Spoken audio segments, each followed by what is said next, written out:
बिस्मिल्लाहिर्रहमानिर्रहीम। नाज़रीन, मैं हूं आसिम नसीर और आप देख रहे हैं मेरा यूट्यूब चैनल आसिम सीरीज़। मेरे साथ मौजूद हैं आज मिर्ज़ा हाजी हसन बेग साहब, जो कि एक अजीम रूहानी शख्सियत हैं। हाजी साहब का नंबर हमारे स्क्रीन पर मौजूद है। और हाजी साहब, लोग हमसे अक्सर एक सवाल ये करते हैं कि हाजी साहब का हदिया बता दें, हाजी साहब पैसे कितने लेते हैं। इस हवाले से ज़रा सबसे पहले तो नाज़रीन को बता दें कि आप उसके बारे में क्या कहना चाहते हैं। औज़ुबिल्लाहिमिनश्शैतानिर्रजीम बिस्मिल्लाहिर्रहमानिर्रहीम। भाई बात यह है कि मेरे को असल में इस लफ्ज़ से ज़रा थोड़ी सी ना वैसे ही अच्छा नहीं लगता है जब लोग मेरे को पूछते हैं, ख़ास करके ख़वातीन भी पूछती हैं, जेंट्स भी पूछते हैं कि हाजी साहब आपका हदिया क्या है। तो भाई अगर किसी ने हदिया देना है तो आप चुप करके दे दें, जो कुछ देना। किसी ने नहीं देना तो मैं उससे कभी मांगा नहीं है। ठीक है। लेकिन हाँ, कुछ काम ऐसे हैं कि जिसके सदकात वगैरह देने होते हैं, वो जब बंदा मिलता है मैं उससे कहता हूँ बेटे इसका सदकात है, अगर आपने खुद देना तो आप जाके खुद दे दे, मेरे को कोई ज़रूरत नहीं है। बिल्कुल ठीक है नहीं भाजी। तो ये लफ्ज़ बेटा मेरे को ज़रा अच्छा नहीं लगता है कि वो जब कोई ख़वातीन बीवियाँ और कुछ बंदे जो है ना मेरे से बात करके पूछते हैं कि आप सारी बात कर लेते हैं, बात करने के बाद कहते हैं जी आपका हदिया क्या है। नाज़रीन, आपको हाजी साहब ने बता दिया कि हदिया कोई, उनके चार्जेस कोई नहीं है। दुआ करने के तो वैसे भी कोई पैसे नहीं होते। और हाजी साहब का ये मानना है कि अगर कोई अपनी खुशी से कुछ देना चाहता है तो वो दे सकता है। कुछ कभी कभार इलाज के लिए, दूसरी चीज़ों के लिए, हदिया करने के लिए वो दरकार जो रकम होती है वो हाजी साहब आपको बता देंगे, लेकिन कोई चार्जेस नहीं है हाजी साहब के। आगे बढ़ते हैं हाजी साहब। हम सबसे पहले नाज़रीन को ये बता दें कि आज का वीलॉग हमारा गैर सियासी है बिल्कुल भी। हाजी साहब, हमें वो किस्सा सुना दें कि जो आप हाफिज़ साहब के पास गए थे और आपको वहाँ पर एक महफिल में कुछ लोग बैठे नज़र आए थे, तो आपको किसी और को नज़र नहीं आया वो। हाँ, वो असल में महफिल नहीं थी, बल्कि हाफिज़ साहब के पास ना कुछ लोग जो थे ना, वो गलबन 200-250-300 बंदों के करीब थे तादाद में, मैंने गिने तो नहीं है। तो मैं और मेरे उस्ताद जो जिनके पास मैं नाजरा पढ़ता था, हम लोग दर्स से बाहर से जब दर्स के अंदर दाखिल हुए हैं तो उल्टे सीधे हाथ पे मस्जिद का सहन था। तो वहाँ मस्जिद के सहन में जो है ना वो जैसे हाफिज़ साहब मेंबर पे बैठे हैं और उनके आगे जो है ना वो गलबन 250-300 लोगों के करीब बैठे हैं, और उन सब की शक्ल और लिबास एक ही जैसा था, जैसे वो किसी एक ही इलाके से ताल्लुक़ रखते हों। तो मैंने जो मेरे साथ नाजरा पढ़ाने वाले हाफिज़ इकराम साहब थे, मैंने उनसे पूछा हाफिज़ साहब ये लोग कहाँ से आए जो ऐसे एक ही शक्ल के और ऐसे बैठे हैं हाफिज़ साहब के पास। उसने कहाँ बैठे हैं? मैंने कहा इधर मस्जिद के शहर में। कहा नहीं, यहाँ तो कोई नहीं बैठा है। तो मैं वहाँ चुप कर गया। मैंने कहा शायद ये चीज़ मेरे को अल्लाह तबारक ने दिखाई है, इनको नहीं दिखाई है, तो इसलिए मैं चुप कर गया। लेकिन उसके ठीक 2 घंटे के बाद जब मैं हाफिज़ साहब के हुजरे में गया तो हाफिज़ साहब ने मेरे को जाते ही ये बात कही कि बेटा जो चीज़ आपको नज़र आती है वो दूसरे को नहीं नज़र आती, इसलिए आप वो बात दूसरे को ना बताएं कि मेरे को ऐसे कोई चीज़ नज़र आ रही है। तो ये अल्लाह की तरफ से कुदरत की एक ख़ास रहमत होती है कि जिसको ऐसी मखलूक़ात नज़र आ जाती है। तो इसके बारे में बेटा आप जिक्र ना किया करें। बिल्कुल। अच्छा, हमने सुना है हाजी साहब के जिनों के हवाले से या कोई आसमानी मखलूक़ात जो होती हैं इस तरह की, उनका जो डील डॉल होता है, उनका जो जिस्म होता है वो लंबे चौड़े होते हैं। तो आपको जो नज़र आया वो उनकी जिस्मानी साख्त के हवाले से हमारे नाज़रीन को थोड़ा बता दें। मतलब उनके जिस्म अक्सर जैसे ज़रा हमारी जो बरसगीर की कौम है इससे ज़रा थोड़े जिस्म में भारी थे, और रंग उनका बहुत ज़्यादा गोरा नहीं था। बिल्कुल ठीक। लेकिन उनके सफ़ेद रंग के कपड़े थे सबके, उनके सबके सिरों पे भी टोपियाँ सफ़ेद रंग की थी, और वो वैसे रंग के उतने साफ नहीं थे लेकिन वैसे साफ़ सुथरे लोग थे। अच्छा हाजी साहब, जब आपको बताया कि हाफिज़ साहब ने कि कभी कभी ऐसी चीज़ें नज़र आ जाती तो आपकी उस वक्त फीलिंग क्या थी? आप तो मेरे जवान होंगे उस वक्त, तो आपको तो खौफ। हाँ, मैं उस टाइम जवान था और मेरे को इस रूहानी हवाले से इतना ज़्यादा मालूमात भी नहीं थी। तो मैं एकदम तो जो है ना, लेकिन वो हाफिज़ साहब की दुआ से उन्होंने मेरे को किसी बंदे को दम करने के लिए भेजा था, तो मैं जाना नहीं चाह रहा था। जब उन्होंने कहा जी पंजाबी मौलवी साहब ने असी जो ना दम कराने वास्ते लैके जाना अपने भरा नूं, तो मैं नहीं जाना चाह रहा सीगा। लेकिन वो जदों हाफिज़ साहब ने मैनू आख्या कि बेटा तुसी अपना ये फलानी सूरत पढ़ के जाओ तो तुहानूं कुछ नहीं होएगा, वो फिर मैं उनकी बात पे यकीन करता क्योंकि मैंने 1-2 बातों में उनका तजर्बा किया था।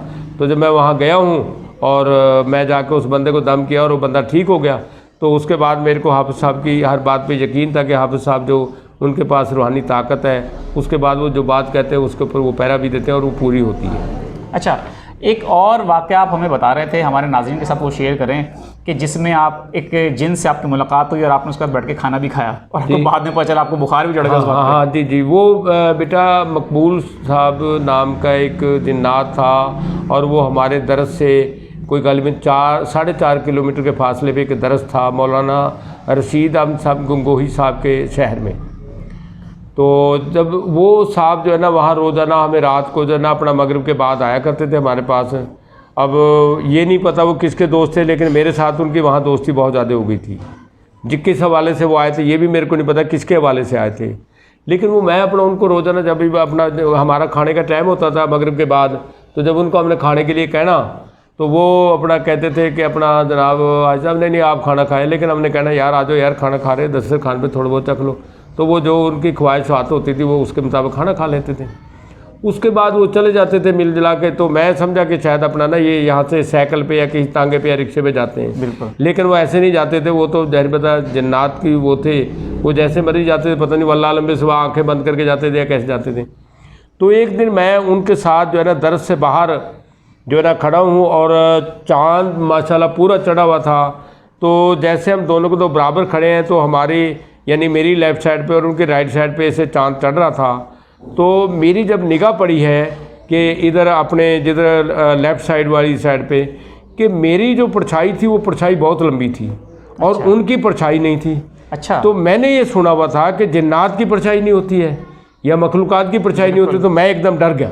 अच्छा। तो जैसे ही मैं डरा हूँ तो वो जो है ना वो मकबूल साहब समझ गए कि ये डर गया और इसने देखा कुछ, तो उन्होंने एकदम जो है ना मेरे साथ ऐसे बाजू पकड़े, नहीं नहीं यार आप क्या यार करें यार, आप वैसे काम डर के परेशान नहीं होना अपना जो है ना, अच्छा मैं अब चलता हूँ। तो उन्होंने मेरा मुंह चांद की तरफ कर दिया जिधर से चांद चढ़ रहा था और अपनी पीठ उधर कर ली ताकि मैं पीछे ना देख सकूँ कि मेरी परछाई है उसकी परछाई है या नहीं है।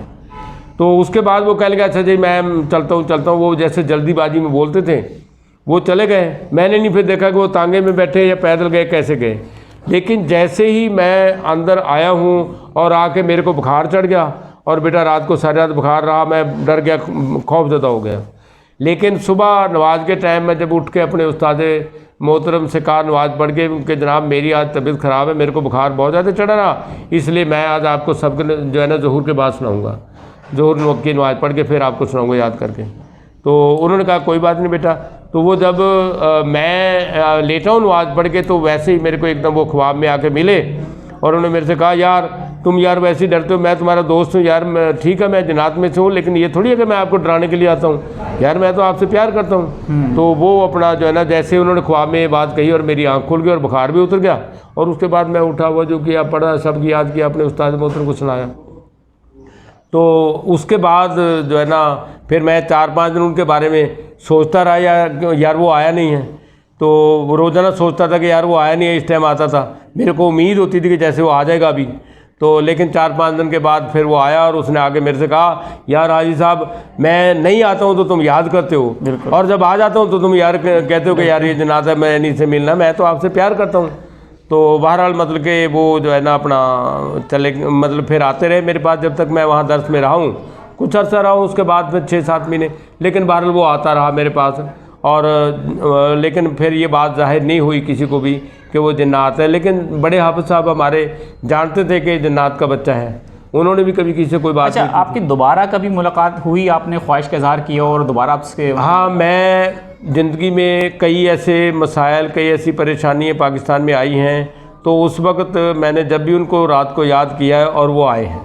अच्छा। और उन्होंने बाकायदा मेरे साथ जो है ना उसमें शेयर किया जो कोई बात मैंने उनको बताई है, और वो अल्लाह ताला ने मेरे जो है ना अल्लाह की तरफ से अल्लाह की मदद से जो है ना वो मसले मसाइल हुए, मेरे कई ऐसी चीज़ें हुई हैं, तो अल्लाह का शुक्र है उसमें। अच्छा, आपने हमें पहले भी बताया एक वीडियो में कि खान साहब के साथ भी रूहानी ताकतें हैं, तो ये रूहानी ताकतें खान साहब के साथ क्यों हैं? क्योंकि अभी हमने कुछ जगह देखा है कि जलसों में खान साहब तस्बीह करते रहते हैं। जी। और हाथ की उंगलियों में एक पत्थर भी पहनते हैं। जी। तो खान साहब के पास रूहानी ताकतों का, और अपोजिशन अक्सर इस बात पे तनकीद का निशाना भी बनाती है, राना सनाउल्लाह और दीगर उनके सियासी जो रहनुमा है नून लीग के, तो इसमें कितनी सच्चाई है? भाई बात यह है कि बेटा जी उनके जलसों में तो मखलूक़ात तो होती है दूसरी इंसानी मखलूक़ात के अलावा। जो मीनार पाकिस्तान पे इतना बड़ा जलसा हुआ था, तो उसमें आप समझते कि आवाम के अलावा भी उसमें भी, उसके अलावा इनके जमान पार्क में भी जो लोग इनके पास इतनी आवाम आती है ना, उसमें भी बहुत सारे लोग ऐसे होते हैं कि जो इंसान नहीं होते, मखलूक़ात होती है। और वो इंसानी की असल में बात ये कि जो मखलूक़ात होती है ना, ये हवनात जिन्नात या जो भी मखलूक़ात है, ये सब लंबे चौड़े नहीं होते हैं। अच्छा। इनमें भी कद काट होते हैं, इनमें भी रंग होते हैं, इनमें भी नस्लें होती हैं। और जैसे मोकलात होते हैं, मोकलात का तो कद वैसे ही बहुत छोटा होता है, जो कुरान करीम के इसमें आदम के साथ या कुरान करीम के किसी भी अल्फ़ाबेटिक के साथ मोकल होते हैं, तो उनका कद तो वैसे ही बहुत बड़ा नहीं होता, वो छोटा होता है और जो है ना वो यानी छोटे बच्चों की तरह से नज़र आते हैं, लेकिन वो आपको लाके खबर कोई भी कहीं की भी दे देते हैं। और वो जो आपने किसी का देखना होता है, जैसे इस्तिखारा तो जो है ना वो पढ़ के मतलब कि आपको सुबह नज़र आता ना, लेकिन वो उसी टाइम आपको बता सकते हैं कि फला काम करना बेहतर है या नहीं बेहतर है। अच्छा, अगर इधर हम आपसे एक सवाल करेंगे जी कि अगर किसी शख्स को, मतलब मैं अपनी बात कर लूँ, मुझे तो सुन के इस वक्त एक खौफ महसूस हो रहा है, अगर मेरे साथ कोई, मेरे सामने कभी कोई ऐसी मखलूक आ जाए तो मुझे क्या करना चाहिए, या किसी के सामने भी आ जाए? मखलूकात है, मखलूक से कभी डरने की ज़रूरत नहीं है। कुछ मखलूकात तो ऐसी होते हैं जो बंदे को हम कलाम करना चाहती है, लेकिन उनका हम कलाम करना जो है इंसान के लिए नुकसानदेह होता है। अच्छा। और कुछ वैसे तो मखलूकात हर जगह है और हर बंदे को मिलती जुलती भी हैं, लेकिन जो है ना वो जो मखलूकात नुकसान पहुँचाने वाली सारी मखलूकात नहीं होती है। बिल्कुल ठीक। वो नुकसान भी ऐसे पहुँचाते हैं कि उनकी मखलूकात में मुसलमान भी हैं, गैर मुस्लिम भी हैं। जैसे कोई बंदा उनका नमाज पढ़ रहा है या उनके बच्चे खेल रहे हैं, वैसे ही बंदा अपना हाथों उठा के कोई पत्थर सुट दिंदा उधर, वो जाके उन्होंने बच्चे नूं लग जाता, फिर वो उस खानदान के पीछे पड़ जाते हैं और उनके नुकसान कर देते हैं। इसी तरीके से अगर वो कोई नमाज़ पढ़ रहे हैं, उनकी नमाज के आगे से गुजर गया, क्योंकि वो जज्बाती लोग होते हैं, आग के बने हुए हैं, तो जाहिर बता वो बंदे के ऊपर कुछ हमला ऐसा कर देते हैं जिससे बंदा परेशान हो जाता है और उसको वो नुकसान भी पहुंचा देते हैं। वैसे वो बिला वजह किसी को नुकसान नहीं पहुंचाते। वो कुछ ऐसी जो ये भूत चड़ेत और जो मुर्दा इंसान जो होते हैं, जैसे हिंदुओं की मड़ियाँ होती हैं या हमारे मुसलमानों के कब्रिस्तान में भी कुछ ऐसी मखलूक़ात होती हैं जो नज़र आती हैं। वो किसी और जानवर की शक्ल में भी हो सकती हैं, किसी कुत्ते के, बिल्ली के, ऐसी चीज़ों की शक्ल में भी हो सकती हैं जिसको हम लोग समझते हैं सिर्फ बिल्ली है। जब किसी के घर में कोई फौतगी होती है, ख़ास करके उसका जब जुमेरात को फातिया दिलवाई जाती हैं, तो वहाँ बाकायदा आपको कोई ना कोई काली बिल्ली ज़रूर नज़र आई होगी, चाहे किसी का भी घर हो। बिल्कुल सही है। तो वो मखलूक़ात ही होती है और वो आती है उस घर में, ठीक है नहीं बात जी, क्योंकि उस घर में अफसोस के लिए इंसान तो आते हैं लेकिन कुछ मखलूक़ात भी आती हैं। ठीक है, बहुत बहुत शुक्रिया बाबा जी हमें वक्त देने के लिए। नाज़रीन, उम्मीद है आपको आज की हमारी वीडियो पसंद आई होगी और एक नई वीडियो के साथ आपकी खिदमत में हम फिर हाजिर होंगे। उस वक्त तक के लिए हमें इजाज़त दें। खुदा हाफिज़।